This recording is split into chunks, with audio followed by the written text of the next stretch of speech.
Welcome, Samantha DeCaro. You're the Director of Clinical Outreach and Education for the Renfrew Center and the co-host of the podcast All Bodies, All Foods. As Renfrew's national spokesperson, Dr. DeCaro has been featured as an eating disorder expert on various television and radio shows, podcasts, and magazines. She's a frequent lecturer and serves as the alumni representative for the Renfrew Center of Philadelphia. So the Renfrew Center of Philadelphia is a center a center for eating disorders. Yes, exactly. Yes, we were actually the very first residential treatment facility for eating disorders. So before Renfrew, people just went to a hospital and Is it disordered eating now or eating disorders or both? Yeah, I'm both. So an eating disorder is the term for the clinical diagnosis, but disordered eating is really everywhere. We see it all the time, and you can have what we call sub-threshold eating disorder. So you might not meet criteria perfectly, but maybe you're still engaging in some disordered eating and it's causing you some issues. So Samantha, the residential, how many, the crazy thing is in Canada, I know that it is when you need to go to a residential facility for eating disorders. Here, it is so expensive to be able to stay there, and there aren't very many, and the wait list is so long. Is that the same there? And how many beds do you guys have, or how many spaces? Right. So that's a good question. Luckily, we have contracts with so many insurance companies that we find it's, we really work with them so that they do fund the care that's needed. We have a whole team actually that works with insurance companies to help with the funding. But we have about 60 beds. We don't have a wait list. And we also have sites all over the country because not everyone needs to be in a residential setting. They might do something like a day treatment, which is 5 days a week, or an intensive outpatient, which is 3 days a week. So it really depends on what your needs are. And so luckily, we have these levels of care all over the country. I'm going to ask a random question, and just out of curiosity, as like a mom who hasn't read these questions yet, do you think that the focus on body positivity and like the constant conversation around bodies has exasperated other like disordered eating? Like, are we helping the causes or hurting the causes by having so much focus on bodies? And I'm just going to add to that because we do have this conversation a lot, especially because, our work is in a lot of social media, that with so much body positivity and everything, it's for us when our daughters were, younger, they're still teenagers. We're like, there's so much conversation about the body. Appreciate that we're saying that all bodies now, but it's so much talk of the bodies. Yeah, I hear you. I'm glad you're bringing this topic up. I'm a big believer that part of healing body image is learning how to think about your body less and just like not focusing on it so much. There's this concept called body neutrality, where this is sort of, the approach we try to take in eating disorder treatment. It's like, maybe we can start thinking about our bodies not as good or bad, but just neutral and appreciate what they do for us and the function of them, and take the focus away from appearance, weight, shape, and size. And, think about health differently. Health is a very broad term. It's not just about the body. It's about a lot of different things. There's a lot of different markers of health. And so, yeah, it's more about helping people make that shift to sort of just see their body as just something that is. It's not like, good or bad. They ask a lot of in videos, old people, and like when they're really old, what would you have changed? That I wish I hadn't have thought so much about my body and what I was eating. What a waste of my time. Because now I'm older and I'm glad my body's moving. And I think as a parent, we, you can, like, are we wanting them to like just not follow any body influencers, like not like, any size, just sort of, do we want to steer away this conversation from body positivity, body, whatever, just like keep it, let's just stop talking about our bodies in general as women? Yeah, these are such good questions and I love them. So what I will say is that I just want to validate that for a lot of people, the idea of body positivity just like doesn't feel attainable. Like love your body, like, let's all, I mean, it sounds like good in theory, but for so many of us, it's sort of like, okay, but living Mhm. in this culture, like it's really hard to love your body Mhm. and it's hard to not want to sort of fit into society's ideals. And I don't think that the answer is necessarily like, let's not talk about bodies ever, because I don't know how realistic that is. But I think it's more about sort of accepting the fact that like body diversity is a real genetic thing and people are going to look different. And that's just biology, and that health is going to look different on different people.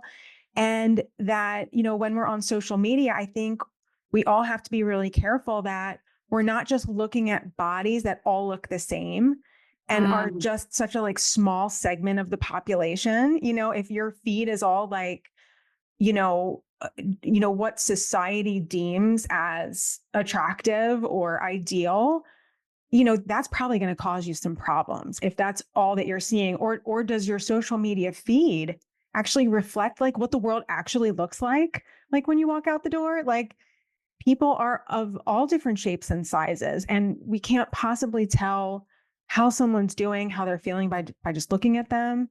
We can't tell if they have an eating disorder by just looking at them. Mm. Social media is tricky. It's like it makes it seem like if you look a certain way, your life is perfect. And you have to Yes. sort of like unlearn that.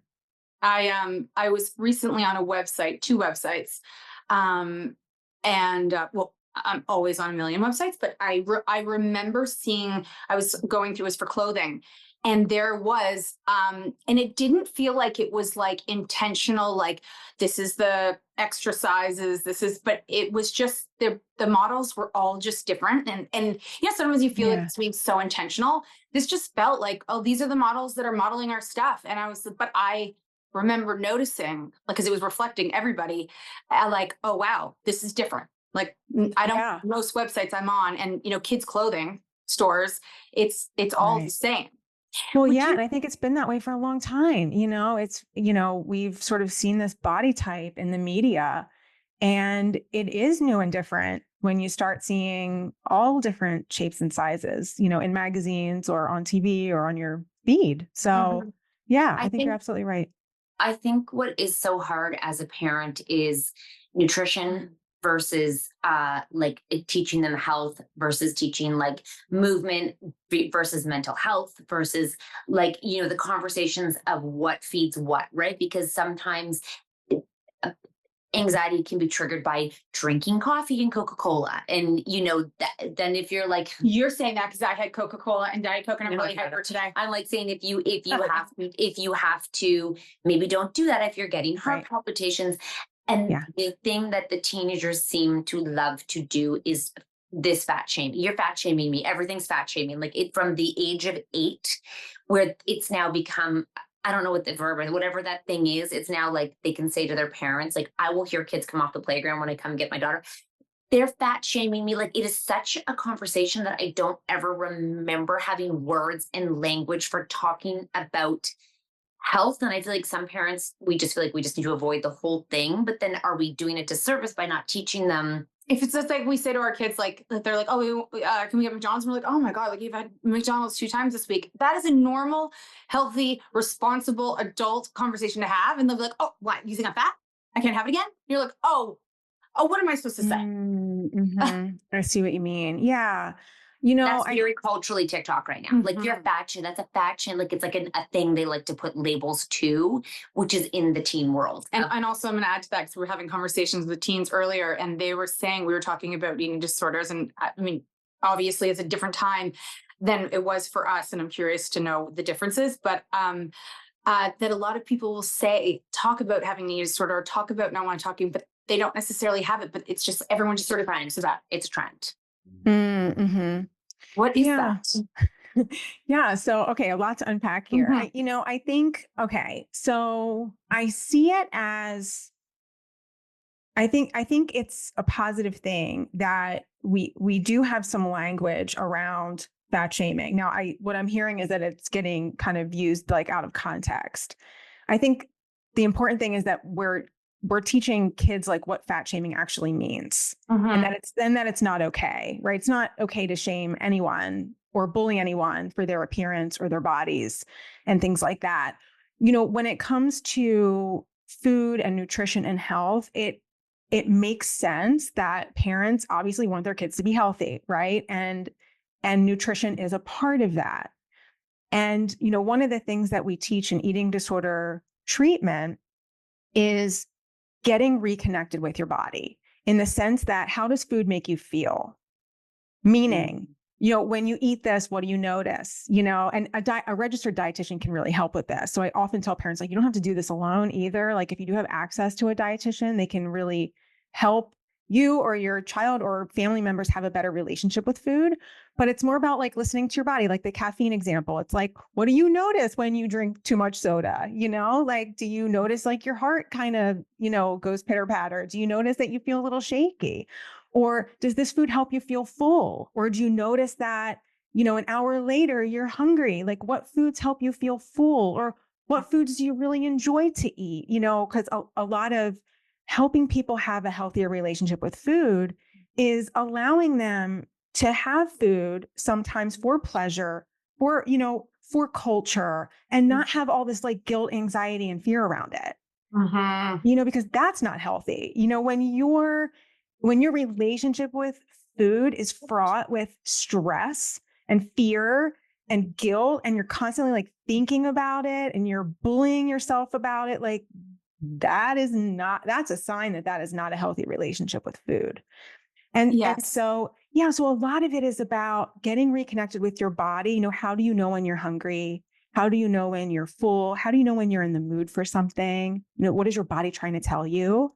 Mm. And helping kids get reconnected to that, rather than following some external set of rules about what they should or shouldn't have, and helping them make choices that actually help them feel energized and help Mhm. them, feel satisfied. And I think, parents can really guide their kids, doing that without demonizing food, without saying like, McDonald's is so bad, you can never have that. And it's like, well, then what happens is they're probably just going to want it more. Mhm. And then they're going to feel like really bad about themselves when they do eat it. They're going to feel like Yeah. lots of shame and guilt. So, Mhm. it's okay. Like, it's okay that you like this kind of food, and like, let's pay attention to like how it makes you feel. And let's think about like variety. And this is why it's so important with eating disorder treatment, why we have a dietitian on the team, because you know learning how to have a healthier relationship with food is so crucial, and unlearning all the stuff that that diet culture has taught us, and all there's a lot of misinformation out there, and a Mhm. dietitian can help just kind of look at the facts and Mhm. help someone have a healthier relationship with what with the food. Is there an age that has a higher like danger zone? Mm. Like, are we, if you're like, hey, parents 9, 10 start to like clue into behaviors, or what are we looking for as parents, and or is it whenever? And then, and then is there Yeah. like an age that we're kind of in the clear? No. Yeah. So there's no age you're in the clear, unfortunately, because eating disorders can strike at any time, any age. Like, I've worked with people in their 60s and 70s. So yeah, but I will say, commonly the age of onset is those adolescent, early adult years. So we're not sure why, because eating disorders are super complex. There's biological factors, psychological factors, genetic factors at play. But it seems like there's something about puberty that elevates risk. So there's times in our lives of hormonal transitions that elevate risk. So not only puberty, but perimenopause, menopause, yeah, we see eating disorders get triggered on or relapses, maybe someone who struggled earlier in life. Right. Like weight gain or something. And they're like, oh Sure, my gosh, this weight is unexpected. I need to sure. lose it. Right, right. Or, like the postpartum period is also a high risk time for eating disorders. So it's not just puberty, but most eating disorders we do see triggered on during, adolescence and the young adult years. So that's when parents really need to keep an eye out for signs and symptoms. Oh, signs and symptoms. That's an interesting one because Yeah. I think that sometimes, like I've heard that some people with eating disorders have some like specific kind of things that they do that other people may not realize that that's like a sign, Mm, Like eating, like working out after you eat. and also like things that mhm. they do with their plate, like specific things that they'll do, or the way they'll order a certain way of things that they do on their plate to like move food Yeah. around Yeah. or get rid of it. Yep, sure. So there are certain behaviors that we frequently do see with eating disorders. What you're referencing are what we call food rituals. So that's Oh, the yes. term. Yeah, that's the term in the eating disorder field. Food rituals are sort of these behaviors that happen during mealtime that people use to try to manage their anxiety when they're in front of the food. So that might look like cutting your food up in tiny pieces, Ah, eating really slowly, or maybe mixing certain foods together that you wouldn't usually mix together, because there's these eating disorder beliefs that are irrational, but the eating mhm. disorder is very convincing. And so there might be these beliefs that, okay, well, if I cut up my food really, really small, Mhm. then maybe it will burn faster in my body, or Yeah. there's these Myths. irrational beliefs that drive those behaviors.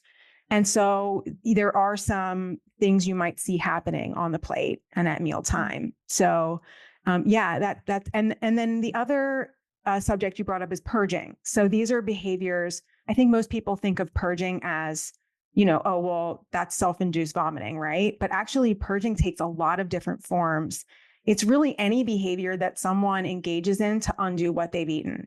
And so purging can actually be exercise. Mhm. If someone is so anxious and fearful about what they ate that they have to go to the gym excessively to try to burn it off, that's considered a purging behavior. Or taking laxatives or diuretics or really anything when the intention is to sort of compensate or undo what was eaten.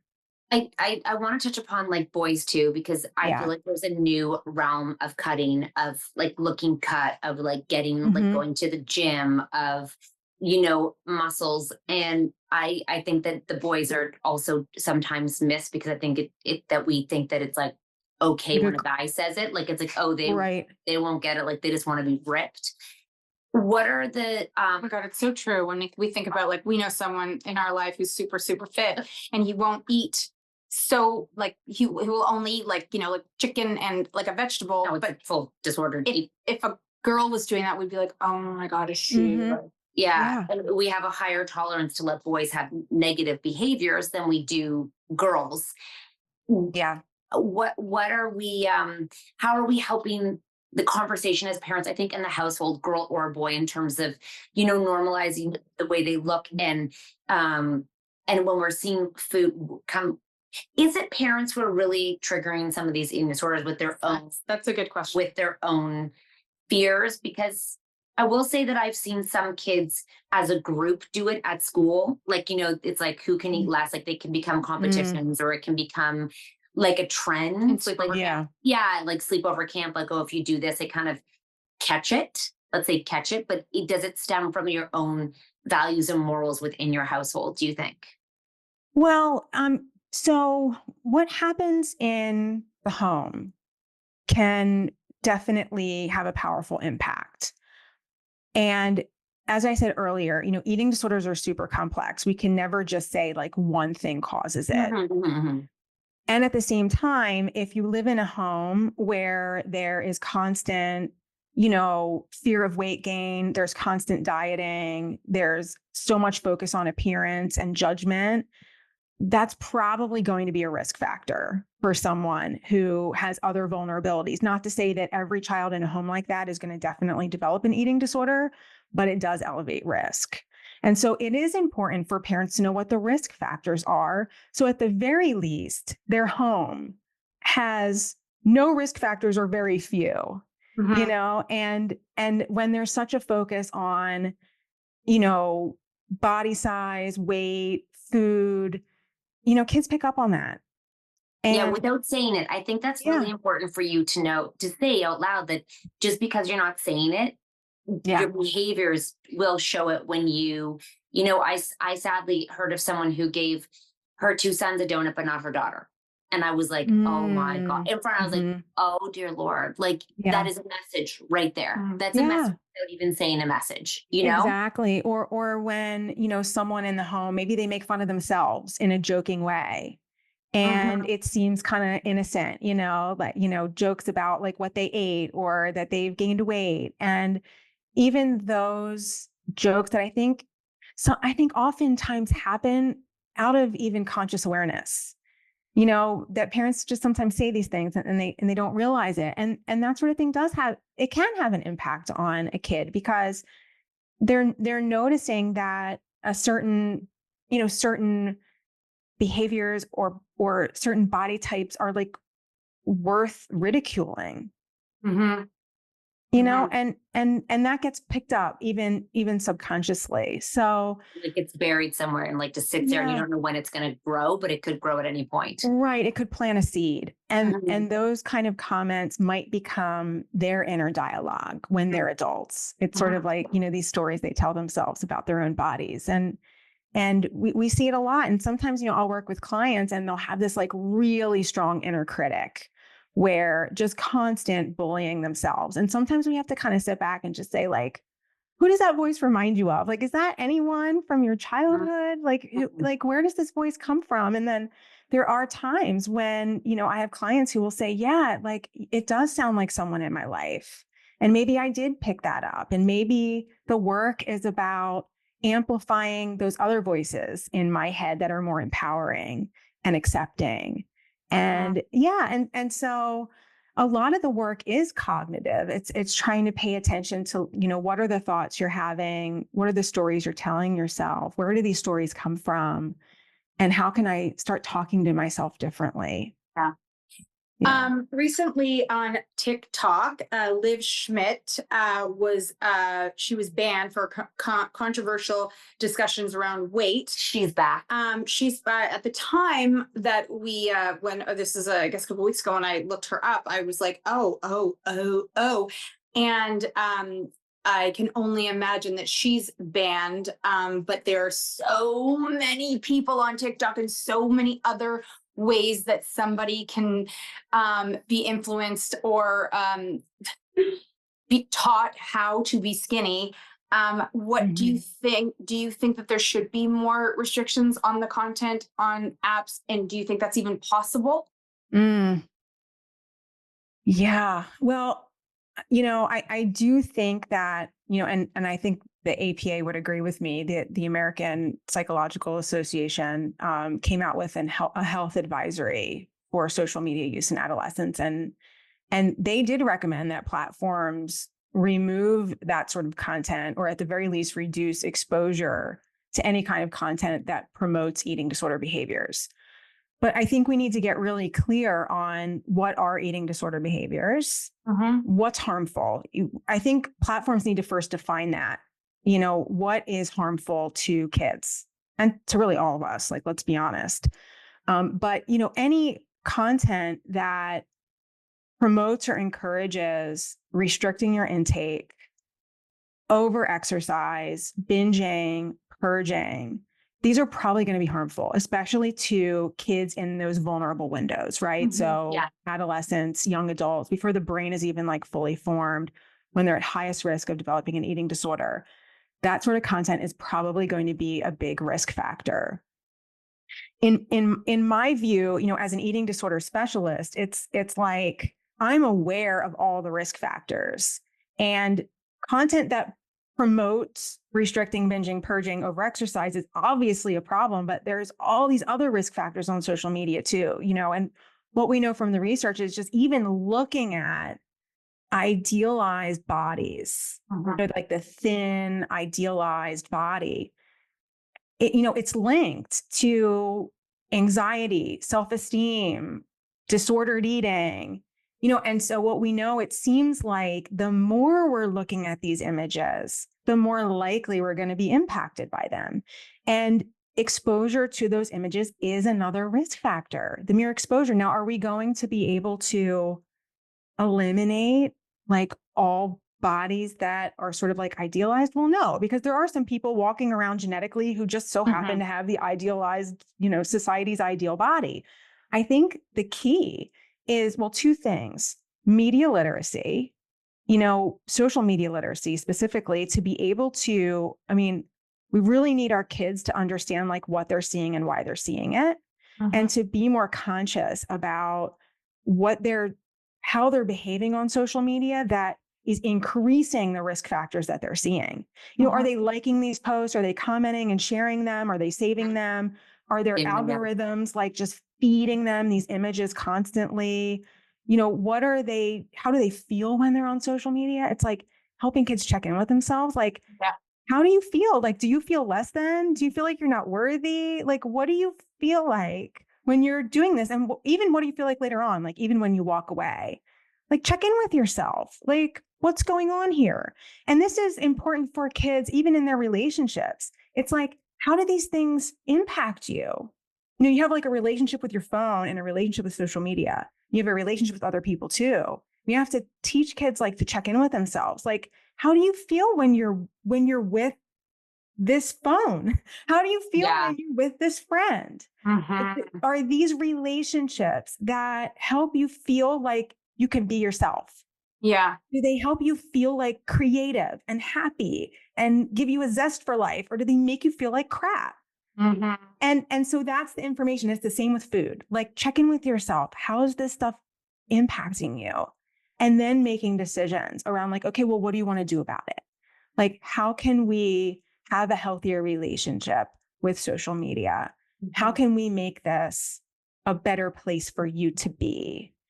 Or maybe we just need to take a break from it. There's studies that, that even taking a 1 week break can have an impact on well-being. Wow. I'm 1 week. I'm curious, when they're in your facility, are they allowed their phones? Yeah. So this is a good question. So when they go into residential treatment, they do have access to their phones, but not all the time. Okay. And at first it's sort of like panic. It's like, oh, I need my phone. So many of us are, just so used to having it. Like, it's almost like this like safety signal. And so, but after a little time goes by, a lot of clients will say like, it's kind of freeing, not having, and like, learning and having just more practice, like connecting in person and sitting with your feelings, because a lot of times the phone is like this great distraction. And when I say great, I mean that it works temporarily, but it just ends up. Yeah. You don't have to feel anxiety. Yeah. You don't have to feel. Do they get their phones in the night? At night? Yeah. So throughout the night. So there's certain windows of time that they can have, access to those things. And then, but they always have access to, there's still access to like call their family and things like that. They're not in jail. Sam, I have to tell you one really quick story, because I'm like, oh God, my dog went to the vet and she is very stiff. She's too young to be stiff. They're like, he goes, your dog's fat. Literally, like, your dog is fat. They need to lose weight. Because she is into early arthritis. Okay. It's very, very true. So now she's on a calorie restricted diet. And we have to be very strict with her, because he's like, she will not live long. So now all the kids are like, oh my God, because she couldn't walk up the stairs. I'm telling you, like 3 weeks in, she is running up the stairs. We are not stiff anymore. We're down a few pounds. Now it's a family endeavor, because they like to give her lots of treats. I am now nervous that I've now self-induced to freaking like, because she cannot have these things that they love to give her, like pepperoni steak, like hot dogs. I'd like to clear up that you were not asking her about your dog. No, health. I'm saying we all talk about it as a family yeah, that yeah. she, because she was in a bad way. And I'm like, is that help? Like, this is for her health and we can see the direct I benefits. feel like it's a good As long as example. they're old enough to understand, we're not talking about it like she's better. She's not prettier because she's skinnier. She's just able to walk up the stairs, right? Right. Okay. And she's so lovable and worthy and pretty no matter what. Oh my God. Yes, of course. We loved her big Yes, and fluffy, of but she course. couldn't walk up the stairs and she has Yeah. fat lumps. It was a problem, you know? Cancer was a thing. Yeah. So, so this is a really good question. I think it's important to remind kids that like these are animals and we're not animals, right? And I think adults too, right? Like women in menopause who might have to change their diet that they didn't used to eat for their Right. health, right? Kind of equating it to overall different stages of life for health. Right. And so, we might, so like, for example, we might be working with a child, like a teenager who has an eating disorder, let's say, and maybe there's someone in the family with a medical condition that needs to eat differently, whether it's they have diabetes or they have, celiacs, whatever it may be. And we really emphasize the fact that we're all different and we all have different needs. And what might be good and healthy for one person is not always going to be good and healthy for another. And this is why it's so important not to,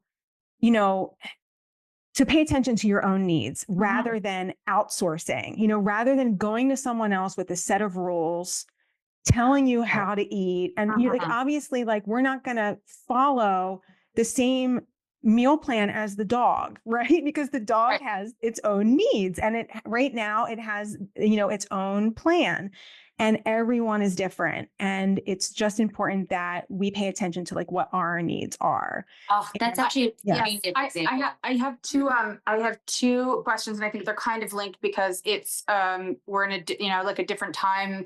There was the pandemic. I've like heard that eating disorders was like on the rise at that time. But so two things compared to when, let's say, we were teenagers to now, is it worse? Is there more? Like, are the stats like the same? And the second one, before I forget, and we did not go through this, and if you don't like have any interest in talking about it, we don't have to answer, is what are the effects on these girls that potentially have disordered eating, seeing people taking the GLP-1. GLP-1s. I maybe just adults take that, but are the young kids like, get me some of that? Like, is there going to be like street drugs for that? Your hands on the thing that makes you not hungry? Right. Okay, so a few questions here. So the first is, do I think it's worse, eating disorders in general? Well, I think there are more risk factors now than ever before because of social media. We didn't have social media as well, I didn't anyway, when I was a teenager. And so now I think there's just more exposure to content that promotes disordered eating and exposure to these like idealized bodies. And so that automatically is going to elevate risk the more you're exposed to that sort of thing. So, and the other piece of it is I do think that there's more awareness of eating disorders now. And I think maybe it's getting caught more than it was back then. And that could be a reason why maybe there are more people in treatment or more people getting diagnosed. Right. So that's sort of a good thing in the sense that maybe people are starting to recognize like the early warning signs and they're getting that assessment and diagnosis that they need and the treatment that they need. So in a way, I do think that it's harder now for adolescents and teenagers and young adults and really everyone, to be honest with you, because of social media and because of all the risk factors at play. And okay, so the other question you had, so the one GLP-1. Yes. So, well, yeah. Okay. So weight loss drugs are nothing new, right? It's like this sort of thing has been around for ages, whether it's like an appetite suppressant or, there's always something on the market that's, that the intention is like, I'm going to sell this thing so that you can like lose weight. And again, I think the important thing is that kids understand that, that is a medication that was designed for people with diabetes. And it's been turned into a weight loss drug. Mhm. And it's really the dosage has just been increased. That's really the only thing that's different about it. But, the important thing is that we help kids understand that weight loss in and of itself is not a reliable indicator that someone is actually becoming healthier. Like there's so many other ways to talk about health. There are so many other ways to measure health. And just because you're becoming smaller, there's a lot of really dangerous ways to make yourself smaller that is actually going to worsen your physical and mental health. And so health is really it's not just about the body. It's about your mental health, your emotional health, your relational health, and your weight. I think the tricky thing is we're taught that weight is a reliable indicator of health always, and it's not. And so helping our kids, helping everyone shift to just kind of define health more broadly and not focus so much on the shape and size of the body, because there are so many other ways to become healthier. Yeah. Are any of the girls in there though? Is that a conversation for teens? I feel like it's a big conversation for adults, but you have to be prescribed it anyways. But are the teens, like, are the girls in there asking about it, talking about it? Is it a thing, or is it that's not a thing for people with eating disorders? That's and teenagers. How could it not be a thing? Okay. It's absolutely. Like any kind of, anything at all that has the promise of weight loss and eating disorder is going to latch onto that for most eating disorders, right? With the exception of maybe ARFID, which there isn't really a body image component with ARFID. But for any eating disorder where body image is an issue, anything that promises weight loss is going to be very tempting and appealing. Very tempting, and wanting to follow and see everything. Yeah. Because we're, I think we've gone over time, but I wanted to know if you're a parent and you're sitting there and you're listening to this and you're like, now that we're talking about it, like either I'm in it and I feel totally like I feel helpless, or I think there's something. What can a parent do as the first step? If they think that they might be struggling with an eating disorder, or maybe their kids. Yes. So, excellent question. I think that, the important thing is don't panic. And to be, hopefully if you have a pretty good relationship with your kid, to talk openly with them about it at a time when you're calm. And I always recommend to parents to not focus on food and weight in that conversation, to more talk about what they're noticing as far as how the kid is feeling. So it's like, I notice that you're super anxious around food. What's going on? Or I notice you're talking about your body a lot and comparing yourself a lot. What's going on in your head? Talk to me. And to be able as a parent to come into that conversation emotionally regulated, so that you can show your kid you can handle anything that they're going to come at you with. Right? So if they might test you a little bit and they might start to open up, and it's really important to stay calm. And to validate, like, it makes sense you're feeling this way. There's a lot of stuff out there on social media. It's really hard for anyone to feel good about their body in this culture. I get it. Tell me more. And then, trying to get information from your kid about what's going on, and to remember that there's help out there. You don't have to do it alone. And I realize accessibility to mental health is probably a whole other episode. But if you do have access to a therapist or a dietitian, that could be a first step. Get your kid assessed to see if this actually is an eating disorder and what level of care would actually be best for them. Because it's really important that we catch eating disorders early and treat them aggressively, because the earlier we can do it, the better off the kid is going to be. If we let an eating disorder kind of linger on, it does get harder and harder to treat, because it just really, the kid just kind of gets entrenched, and the eating disorder ends up making it harder to think. Emotions get harder to regulate. It just can get really difficult. So catching those early signs is really important, getting an assessment and just getting support. Also, parents, if you can join a support group, that's can be so Where would they helpful find too. one? Where would they find one? Yeah. So, online there, Google it. there are a lot of places that have virtual. I mean, now, thank goodness, COVID, one good thing that came out of it is that there's a lot of virtual options out there. And so if parents, to take a look and see what support groups there are, with our facility, when you have a kid in treatment, we have that set up already so that you can, meet with other parents who have kids in treatment also. And a lot of facilities do that, where they set up groups for the families too, because eating disorders affect the whole family. They don't, it's not just the kid. And we ask the child to make major changes in their life, but we're also asking the family to make changes too. And helping parents understand like what eating disorders are really about. They're not just about food or weight. They're emotional disorders too. And it's important to help families navigate emotional experiences and learn how to listen and validate to your, with your kid, and learning how to communicate better. And all that's part of recovery too. So, and I'm assuming they can go to their doctor, like their pediatrician, and start there too. Absolutely. They have a lot of help there too. Absolutely. Yeah. That can even be a first step. Like, let's just see where things are at medically. And then, and then if there's anything, major, obviously like getting that addressed immediately. And then, getting that assessment to see like, is this an eating disorder? And eating disorders so rarely travel alone. It's very likely going to be an eating disorder and something else, whether it's anxiety, depression, OCD, ADHD.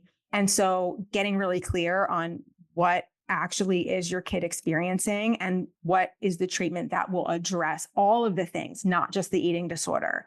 Because if you only treat the eating disorder, you're going to see a worsening of the symptoms of the other diagnoses that aren't getting treated. Right. So we really recommend that any kind of eating disorder treatment is across all diagnoses. We call it transdiagnostic, that it's not just the eating disorder, it's all the other psychiatric disorders at play. You're amazing. Thank you. Oh, thank you. There's a lot. I mean, conversation matters, right? So maybe we're helping intel for one person or two or three or four or however many. Yeah, even just one person, it makes it all worth it. Yeah. And just that they know that there's support out there. And maybe we don't even have to go there because we've been educated better. Oh my gosh. Yes. We appreciate you taking this extra time with us too. This conversation is so big. I don't think there's anybody who's either not been through it or knows somebody who has. So again, normalizing the conversation, no shame, no embarrassment, just There's help. Yeah. Get help. And support. Yeah. Well, thank you so much for having me, and thanks for having such an important discussion. Thank you so much. You guys are great. So are you. Thank you so much. Bye. Thank you.